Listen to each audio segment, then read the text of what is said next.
said he was qualified, so he whooped his ass, while he was in there. Now, the other stuff that happened, it went down the way it did, man.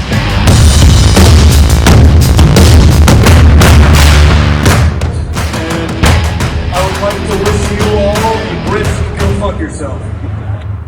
Wrestling, it's time, that's right, to talk about WrestleWar 1990. Did you watch it? Go back now. A lot of tag matches. Some boring, some predictable. There were a few singles matches, 2 to count them. Other than that, just a lot of tag team matches. Didn't understand why we need so many tag team matches on one show. Kicks off with probably the worst of them all. Kevin Sullivan and Buzz Sawyer versus the Dynamic Dudes. Never really rated Kevin Sullivan or Buzz Sawyer. I don't see why anyone ever would. Shane Douglas was decent, got better with age. In the next few years, he really comes into his own. But yeah, he can't carry all this match by himself, especially when you've got Johnny Laryngitis, Johnny Ace as your tag team partner. What are you supposed to do? Of course, Kevin Sullivan and Buzz Sawyer pick up the win in an awful tag match. What a crap way to start the show. Doesn't get much better, because next up it's Norman the Lunatic. Who thought up this crap gimmick and put him in a ring? What is that? He goes on to become Bastion Booger. The least said about him, the better, man. Unfortunately, he gets a win here over a very young, trim, cut, kind of jacked Cactus Jack Manson. Finally, he drops the Manson at some point and becomes Cactus Jack. But yeah, it's nice to see a young Mick Foley looking kind of lean and trim.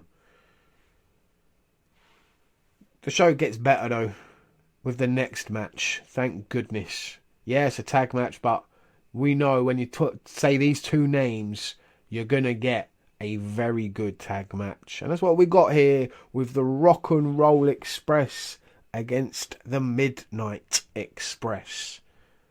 A feud that has dated back over the years into the 80s. We saw titles change hands between the two in different companies. And you knew what to expect. It was good. Jim Cornette got involved. Very entertaining. Ricky Morton, Robert Gibson, Bobby Eaton and Stan Lane, 4 of the best to ever lace up boots in the tag team division without a doubt. I wonder why this was one of the best matches of the whole show. Next up, a Chicago street fight. And this would have been good if the right people were actually in the match. You had the Road Warriors, Hawk and Animal, fair enough, you expect them to be there, going up against the Skyscrapers. Originally was Sid Vicious and Dan Spivey. They've gone AWOL. So now we're with someone, the Masked Scraper, the Masked Skyscraper, who I researched, found out it was Blake Beverly, Mike Enos, whatever you want to call him. Yeah, he was the Masked Skyscraper, and it just didn't work. It was terrible. And unfortunately, his partner was a very young,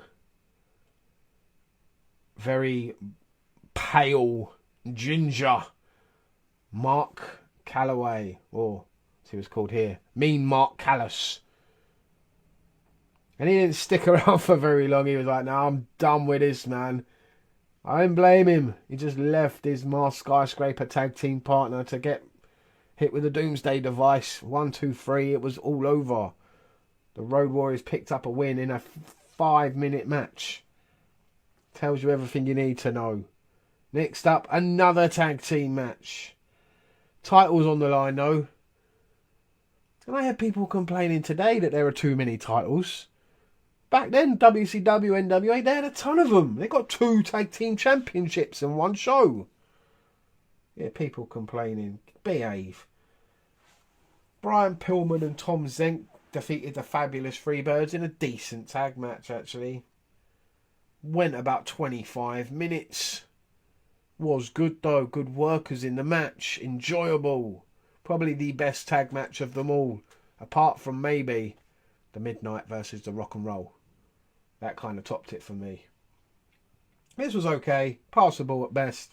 Zenk and Pillman retained the titles against the Freebirds of Michael P.S. Hayes and Jimmy Garvin. Next, the NWA World Tag Team Championships were on the line. Why they need US Tag Champs and World Tag Champs, I will never know. The Steiner Brothers versus the Minnesota Wrecking Crew. And they've seen better days, trust me. Was Ole Anderson doing a ring in 1990? Who thought that was a good idea? Of course, the Steiner Brothers got the win, but there was a bit of antics after the match. Of course there would be. They're horsemen. Then we move to the main event. And for me, one of the standout performers of 1989 was Lex Luger. So rightfully so, at the beginning of 1990, he should be getting a title shot. But he's babyface. Now why? Why did they change him babyface? Oh, just so he could feud with Ric Flair. Oh, Flair just had a chokehold over this title until he leaves in 92, basically. No one can, like, break into the main event picture if it's not against or with Ric Flair. Has to have Ric Flair and someone else. And it's a shame, because I felt Lex Luger deserved to win this title. He should have won it, really, here. They built him up and built him up and built him up. He was a great heel last year. Should have come into this as a heel, really, but fans aren't going to care. They want to see Flair lose the title. Flair's the heel, the main heel of the company. He wasn't last year, though. He turned kind of babyface towards the end of the year, so I don't see why. I know he joined back with the Horsemen. They turned on Sting. They broke his leg. And all that jazz. But I would have liked, either way, Lex Luger was on a roll. And he should have won the title. Without a doubt. This was a brilliant match. One of Lex Luger's best matches ever. He deservedly deserved to win it here. It's a crime that he didn't.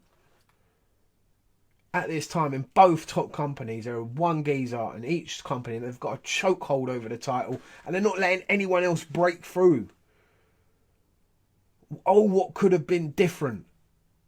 Oh, what could have been different if they were allowed to let people break through and let them hold the title other than Ric Flair and fucking Hulk Hogan. Anyway, let me know what you think down below about WrestleWar 1990. Was enjoyable. A lot of tag matches, but some very good ones and some poor ones as well. But it was nice to see a young Mick Foley and a young Undertaker doing their thing, starting out their careers. Can't wait to see how they evolve over the years. It should be very exciting. Let me know what you think down below. Thanks very much for watching, and I'll see you next time.